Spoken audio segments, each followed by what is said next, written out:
Okay, Bel Air season 1. I love this show. I love this show so much. The first 3 episodes, check out my review. They told me that this show is realness. I don't know what it is. Maybe I'm just like the 1% of people who I grew up watching the original series. But I'm also very enamored with the show, and I was in all the way from the start. And I was just as soon as I saw that trailer, not the 2019 trailer, by the way. I do like that trailer. I've seen it, but the trailer for this show, I was like, yeah, I'm in it. I'm in it all the way. I love it. First off, the man of the hour, Jabari Banks as Will Smith. Great, yeah. He sells that emotion.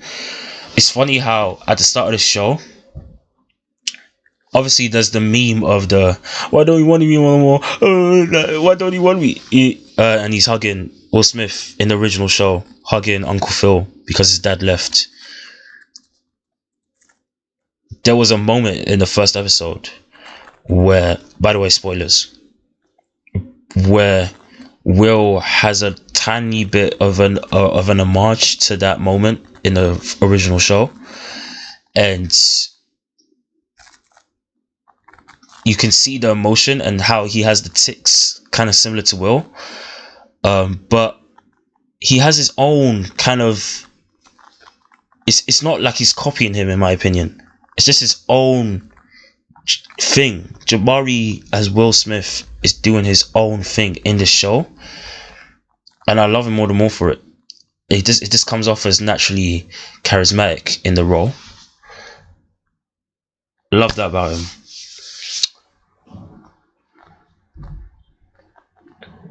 The best actor is not Jabari Banks though. It's Oli. I want to pronounce his name right, but I don't want to butcher it. Solatan. I hate myself. I bet you that's a bad pronunciation. Oli, the dude who plays Carlton. I just call him Oli if I have to refer to him by his real name. That guy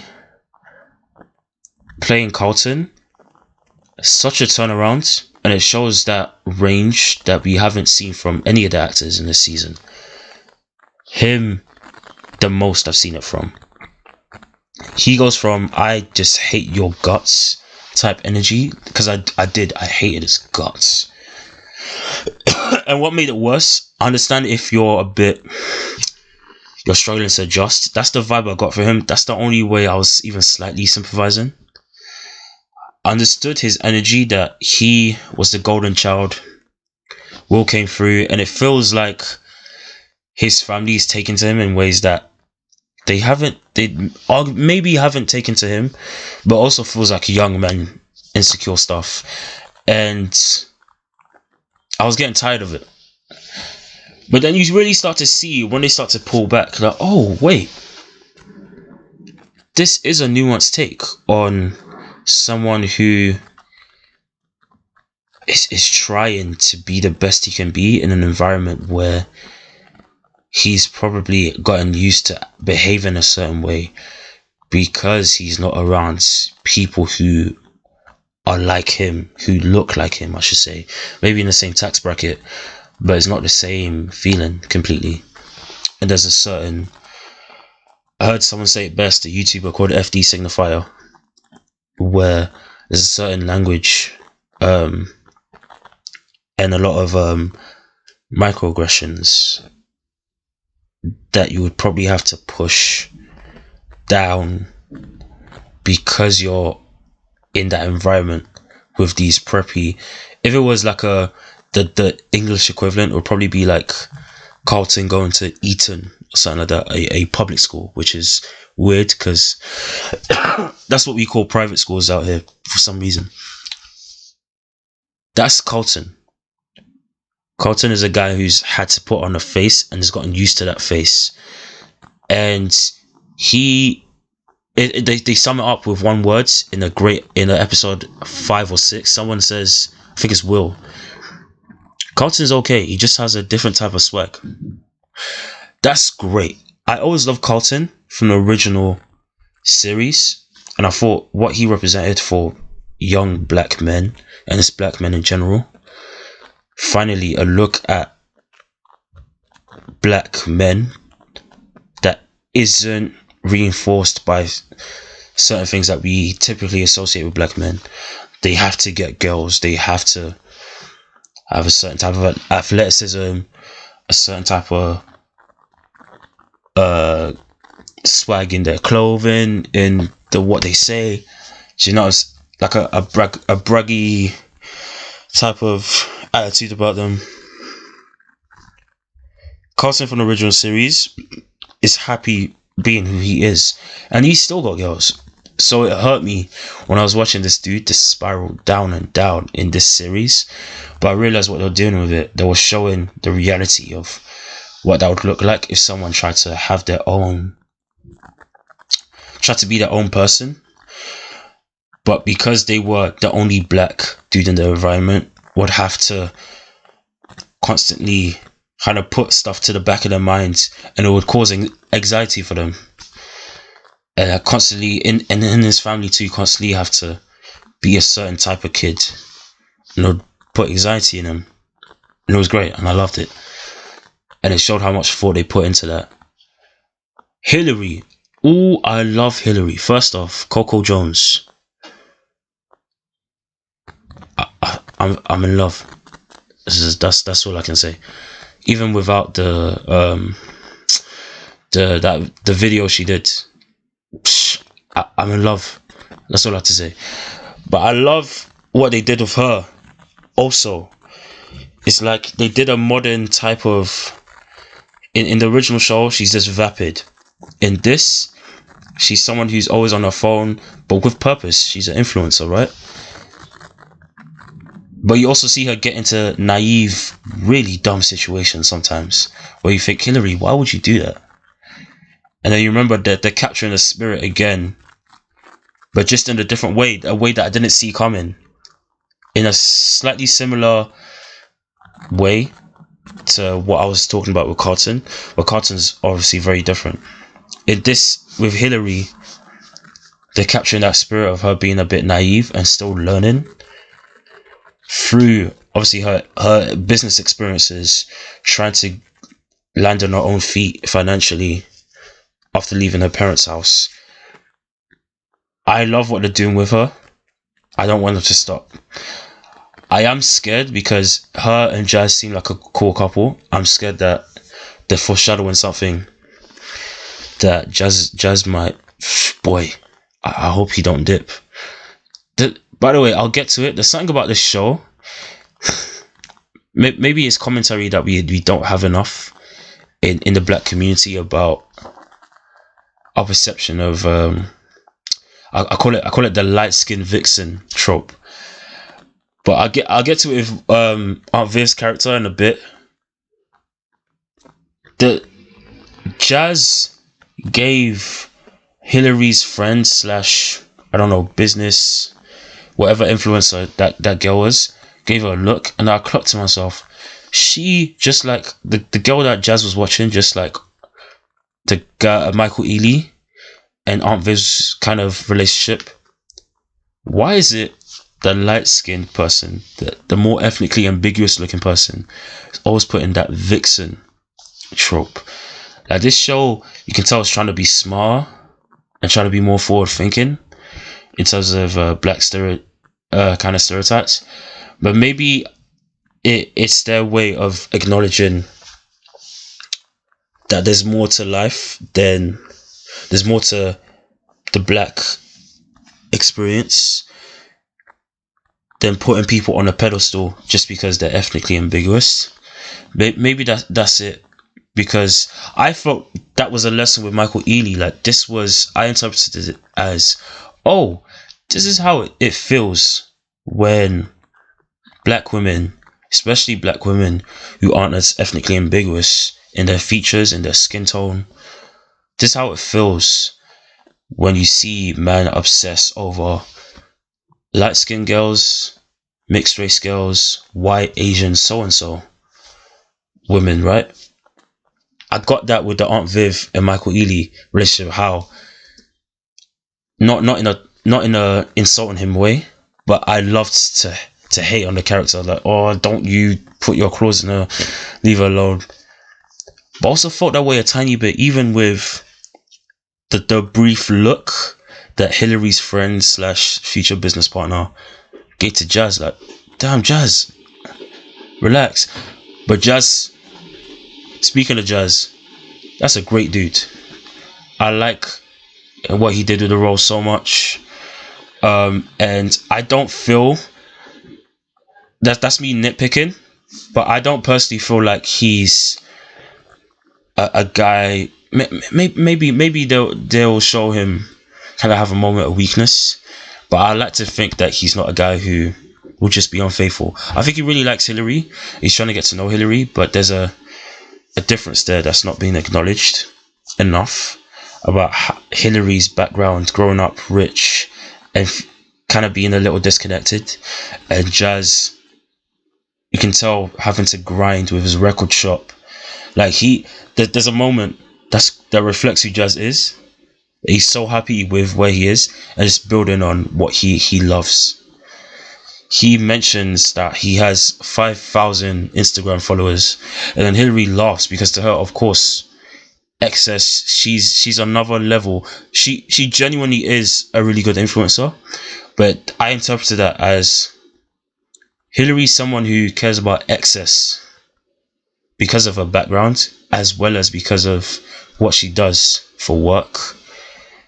Jazz is someone who is on the grind and hustles as a driver, record owner, DJ, probably, and probably up 5 other jobs. But he's happy with excelling to the top in things because of passion, right? That's why he was so happy with the 5,000, because to him, that's top of the hill in the record store owning department.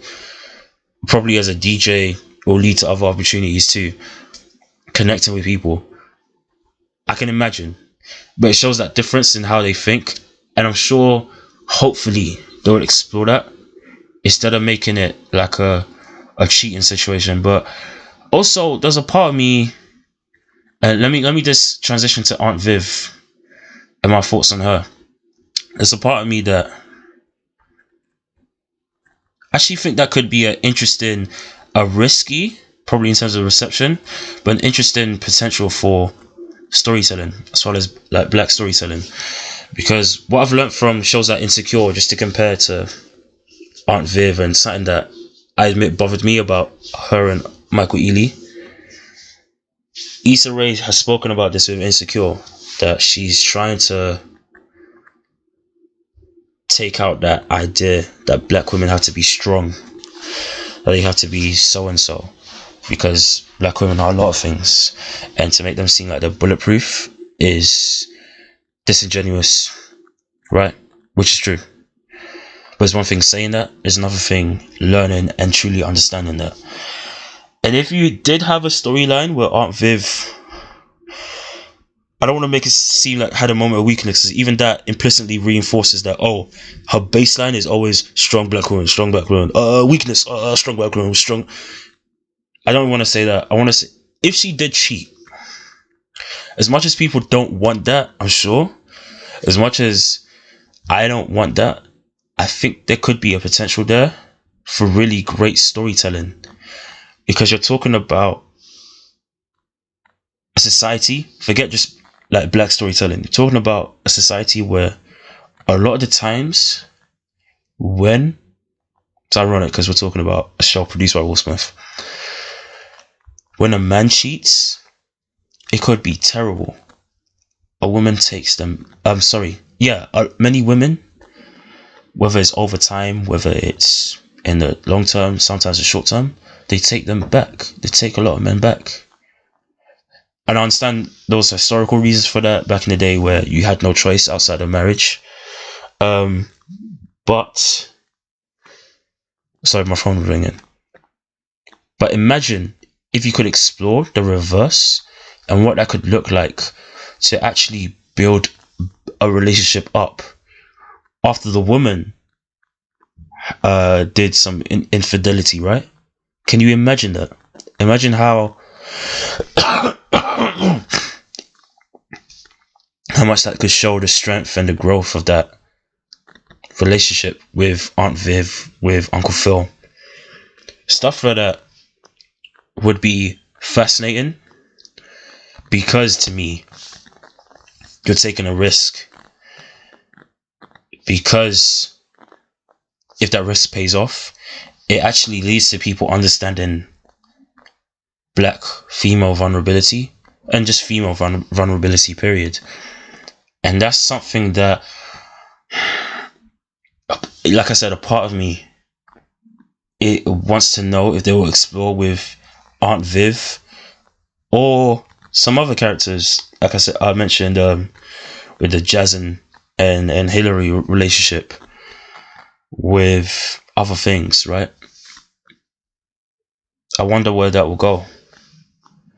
Outside of that plot point with Aunt Viv and Michael Ealy's character, the art collector dude, I really like Aunt Viv. She was cool.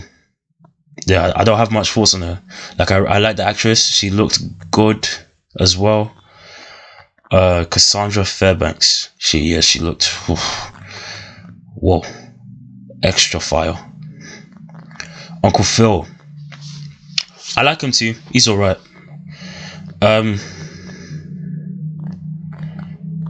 Speaking of that dynamic with the relationship with Aunt Viv and Uncle Phil, there's a great scene that I like with his character. Aunt Viv, Uncle Phil, they're just lying down on the bed and they're talking out their problems. And it doesn't end in like, oh, I love you too.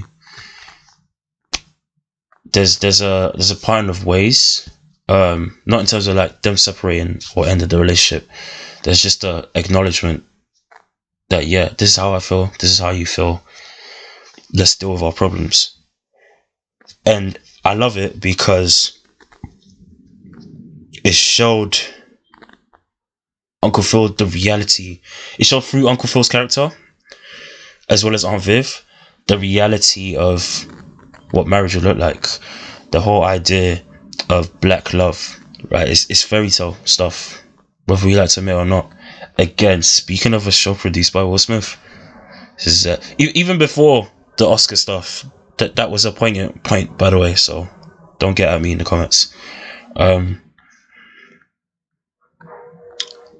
don't have too many other thoughts. Oh, I like Uncle Phil's dynamic with Jeffrey. They do seem like good friends, and I'd love to see in season 2 the origin of their relationship and the origin of Jeffrey. And maybe we can go to London at some point. I would love that. Speaking of Jeffrey, more of my thoughts on Jeffrey. Jeffrey's fire. He's fire. Jimmy Akimbola, all my Americans watching this review, when men started dropping a slang, some bad boy in Philly who wants to deal with you, I was like, shout out. They made it seem like, oh, it's just because he's Jamaican that's why he used that slang. You and I both know the real reason, because he wasn't slanging it up all the time. He's a Londoner, that's why. I love that it felt like a modern take, and he also felt like on some mafia type ish. I want to know, to me, here's the background I've made up for Jeffrey, and I wonder if they'll confirm it, because I have so many questions. Was he in the army? Was he maybe like elite? Was he an intelligence officer? It just strikes me as he has a military / possibly analyst background, but can you have one or the other or both? I'm not sure. In the UK, then at some point after he leaves the military, starts as a private security firm, then moves to America, then meets Uncle Phil. That's what I'm getting from from Jeffrey and his backstory. I saw theories that he was on some mafia shit, and it did give me those vibes. But he just seemed like a guy who's very resourceful, very, and isn't afraid to go the extra mile. Because obviously, again, the realities of what it would be like if someone like Uncle Phil existed on some black Jeff Bezos type ish. You would probably need a dude like Jeffrey, like, this guy's causing problems. But again, that breeds more questions about Uncle Phil. What kind of dude are you? Because what happens in this show, of course, this full spoiler review, Will clearly is a dude who got into trouble, and Uncle Phil, at least that's the vibe I got. Uncle Phil had to do things that didn't strike me as morally in his character. I don't get the vibe that he's some Don Corleone or Michael Corleone type. Maybe Jeffrey, maybe that's the appearance, because you do get that vibe that Uncle Phil like just casually lies. But I see that more as a family man, that he needs to kind of disclose a bit more with his family about things, instead of just taking decisions into his own hands. But I get it in a sense. I think it's something that as a man, he feels like he needs to protect his family and make decisions for them. Fuck, god damn. I'm telling you that this has nothing to do with Will Smith, what I just said. It does, that's not true. But it wasn't intentional, me saying that talking point. Jeffrey, is just an interesting cat. And I love Jimmy Akingbola playing him, and I need him more in this show. Lisa's alright. Yeah, I don't really care about her. It's funny, I liked Nia Long. She was one of my favourite characters in the show. Not just because Nia Long is beautiful, but because I actually think Lisa represented a great character growth in the original show for Will. Now, I don't think of her as a bad person. I don't really care about her like that no more. She's cool, you know. But I just want to get to my big critique. Ashley, there was a big wasted opportunity with her. I think they made a mistake in one sense. They should have made Ashley a bit older, because there are stories that I'm ready to see with young black queer, or just black queer people generally. I reckon that even she's meant to be 12, but she don't look 12. Akira Akbar, I believe her name is, who plays Ashley. Even if you wanted to normalize this idea that, it's very normal, because I saw the pushback. If you wanted to normalize this idea that, it's just as normal for young queer kids to have crushes, the same way it's normal for me when I was 5, 6, 7 years old to have a crush on whoever in my class, a teacher, so and so. Fair enough. It felt like this show was either didn't know what to do with her, and that sadly gave the vibe of, this is why we're doing this character choice, not because we want to explore this. And if they do explore stuff with her in season 2, because I know that according to Will Smith, when this show was announced, it was announced after they pitched it to Peacock with a 2-season deal. So that was the original deal from Peacock. Maybe they'll renew it for 3rd season. Most likely, I reckon. But it gives me the vibe of either you're saving this for season 2, or you're just going to take Ashley that serious either way. Because if they are saving a storyline for Ashley in terms of her queer identity, her gender expression, her, no, not gender, her expression as far as a sexual orientation, I feel like you're doing something that actually is not serving me as a viewer right now, and I don't like that. I think don't. Oh, I wonder if it's my place to even use this word, but it feels like virtue signaling. I was gonna say another word, but it feels like virtue signaling, and it makes me sad because I don't want to wait till season 2. If you wait till season 2, then the future is I will like it then, but if the future won't get, sorry, the present won't get points because of the future. The future won't get points because of the past where I slept on her, you know. Carlton started out a certain way. I didn't like him. They turned it around. They made him more nuanced. Everyone gets from point A to B. Even if they don't end in a definitive place, I still feel like they did something healthy with the character. Sadly, I hate to say, Ashley did feel like a wasted character in the season, and that was the only thing where I just thought to myself, you know what? Yeah, fair enough. I'll wait for season 2. I'm not too bothered, but it bothers me enough to talk about it in the video because that would have been really interesting to see. I was excited for it when I found out that she was someone who was bi-curious. It made me want to know, oh, how are they going to explore this? I wonder how much thought they've put into stuff like this. And yeah, I'm just disappointed. It did come across. I hate confirming that I did because, especially in the diaspora, in the black communities, in the UK and the US, obviously, we have a lot of conservative views on not just the gay community, but just like at large, trans people and anyone who doesn't have a traditional gender norm, or anyone who isn't straight, right?